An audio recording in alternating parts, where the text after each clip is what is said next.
ஜெயா, ஜெயா, ஜனாமா வந்திருக்காங்க. நீ உள்ள போ. உள்ள போய் மறைஞ்சிக்கோ. போ. ஜனாமா,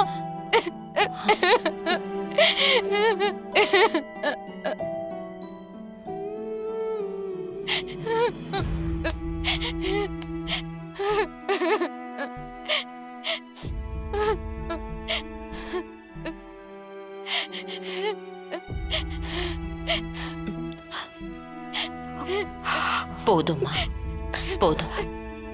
அழுததெல்லாம் போதும். நீங்க அழுகிறத பாக்கிறதுக்காக நான் இங்க வரல. நான் வந்துட்டேன்ல, நான் வந்துட்டேன்.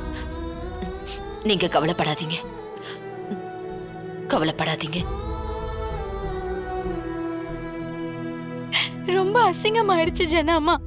செய்யாத தப்புக்கு என்ன நடு வீட்டுல வச்சு திருடி திருடின்னு சொல்லி ரொம்ப அசிங்கப்படுத்திட்டாங்க. என்னால எதுவுமே பேச முடியல ஜனாமா. அப்படியே மூச்சு முட்டுற மாதிரி இருந்தது. இதுக்கு முன்னாடி எல்லாம் யாருமே என்ன இப்படி சொன்னதில்லை ஜனாமா. தெரியாம கூட இன்னொருத்தர் பொருள் மேல ஆசைப்பட்டதில்ல. எங்க அம்மாவும் அப்பாவும் எந்த குறையும் இல்லாம தான் எங்களை வளர்த்திருக்காங்க. நடுவுல கூட நாங்க கொஞ்சம் கஷ்டப்பட்டிருக்கலாம். ஆனா அப்ப கூட நான் அடுத்தவங்க பொருள் மேல ஆசைப்பட்டதே இல்ல ஜனாமா. அங்க நடந்த எதையுமே நான் நியாயப்படுத்தல. அது உங்களுக்கு நடந்த மிகப்பெரிய அநியாயம். அவங்க எல்லாம் பண்ண தப்புக்காக நான் உங்க எல்லார்கிட்டயும் மன்னிப்பு கேட்டேன். ஐயோ ஜனமா, என்ன ஜனமா?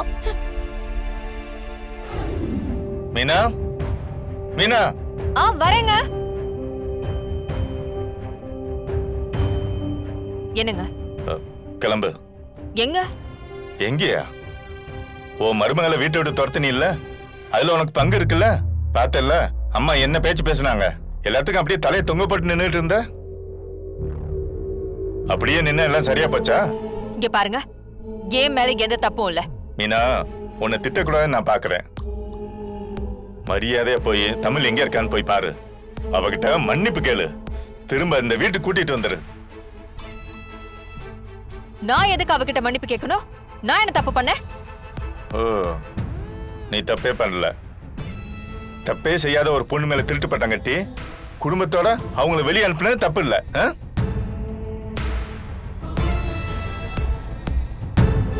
ஏய், உன் மனசு கொஞ்சம் கூட உறுத்தல இல்ல? ஏன் மீன் அப்படி இருக்க? இது உன் குணமே இல்லையே. நீ என் கூட வாழ்ந்த காலத்துல எது நல்லதோ அது பக்கத்துல நீ இருப்ப. கெட்டதை பத்தி நீ யோசிக்கவே மாட்ட. இப்பெல்லாம் ஏன் உனக்குள்ள இப்படி ஒரு கெட்ட புத்தி வருது? இதெல்லாம் உனக்கு யார் சொல்லி கொடுக்குறா? மீனா, தப்பு பண்றது மனுஷ இயல்பு. ஆனா அந்த தப்பை திருத்திக்கலன்னு வச்சுக்க, அது மகா பாவம்.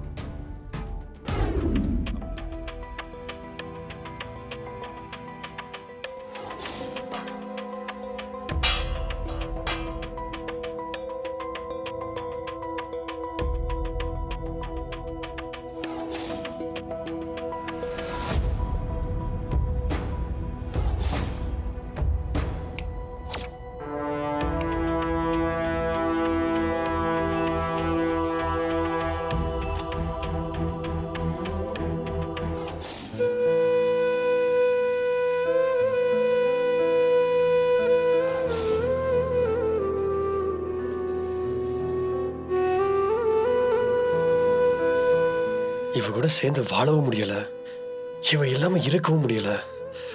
என் வாழ்க்கையோட நிம்மதியை மொத்தமா அழிச்சிட்டாளே. ச்சே.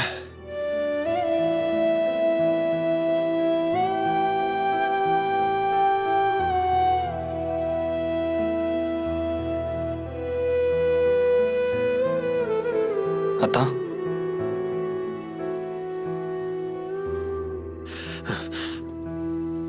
சேது, பிரச்சனை நடக்கும்போது நீ வீட்டுல தானே இருந்த? ஆமா அத்தா. ஏன்டா அவங்கள தடுக்கல? அவங்க வீட்டை விட்டு போனா அங்கேயே கை கட்டிட்டு அப்படியே நின்றுவியா? ஏன்டா அப்படி இருக்கீங்க? நானும் ஜானுவும் வீட்டுல இல்லைன்னா வீட்டுல என்ன வேணா பண்ணுவீங்களா? என்ன நடந்துச்சுன்னு தெரியாம பேசாதீங்க அத்தான். டேய், என்ன நடந்துச்சு? அதான் தமிழ் இந்த வீட்டை விட்டு போயிட்டாலே.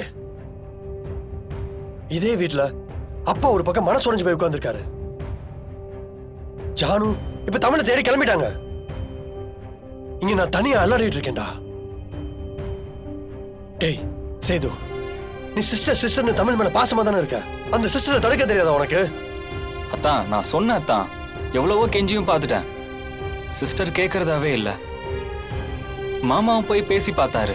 தமிழ் சிஸ்டர் பிடிவாதமா இருந்தாங்க அத்தான். அந்த அளவுக்கு பிடிவாதமா வீட்டை விட்டு போறாங்கன்னா அவங்க மனசு எவ்வளவு வேதனைப்பட்டிருக்குன்னு கொஞ்சம் யோசிச்சு பாருங்க. தமிழ் சிஸ்டர் உங்க நிம்மதியை கெடுத்துட்டாங்களா? சத்தியம் பண்ணி சொல்றேன் அத்தான், உங்க மனசாட்சிக்கும் அது தெரியும். அவங்க இந்த வீட்டுக்குள்ள வந்ததுக்கு அப்புறம் தான் இது வீடு. அதுக்கு முன்னாடி இது வெறும் கட்டடம். வெறும் செங்கலும் மண்ணு வச்சு கட்டின கட்டடம். இந்த வீட்டுக்கு உசுறு கொடுத்தது தமிழ் சிஸ்டர் தான் அத்தான். அது மட்டும் இல்லைன்னு உங்களால மறுக்க முடியுமா? அத்தான், அந்த நன்றிக்காவது போய் தமிழ் சிஸ்டரை கூட்டிட்டு வாங்க. தப்புக்கு மேல தப்பு செய்யாதீங்க அத்தான். இப்ப தமிழ் சிஸ்டர் எங்க இருந்தாலும் இந்த பிரச்சனை தெரிஞ்சதுக்கு அப்புறமா தான் புருஷன் தன்னை தேடி வருவாரு, தன்னை கூட்டிட்டு போவாருன்னு நம்பிக்கையில இருப்பாங்க. அவங்க நம்பிக்கையை அழிச்சிடாதீங்க அத்தான். இங்க பாருங்க அத்தான், நான் கல்யாணம் ஆகாதவன் தான். ஆனா நிறைய கல்யாணம் ஜோடியை பார்த்திருக்கேன். புருஷன் பொண்டாட்டி வரவனா என்னன்னு எனக்கு கொஞ்சம் புரியும் அத்தான்.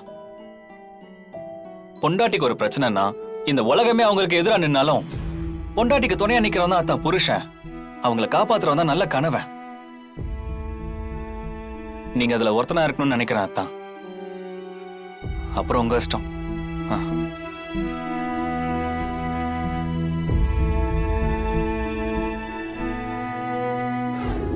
இசைக்குட்டி, தேனு, உங்களுக்கு நான் ஊட்டி விடுறேன். ம்? ம்.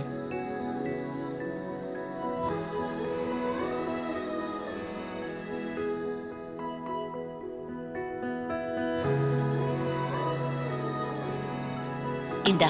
இல்ல ஜனாமா, எனக்கு பசிக்கல. ஏன்? நான் ஊட்டி விட்ட சாப்பிட மாட்டியா? சாப்பிடுவேன். ஆ. ஆ.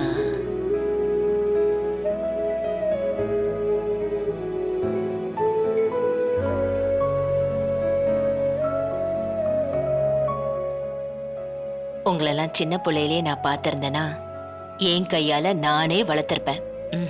இப்படி ஒரு தங்கமான பிள்ளைய உங்க அம்மா பெத்திருக்காங்க.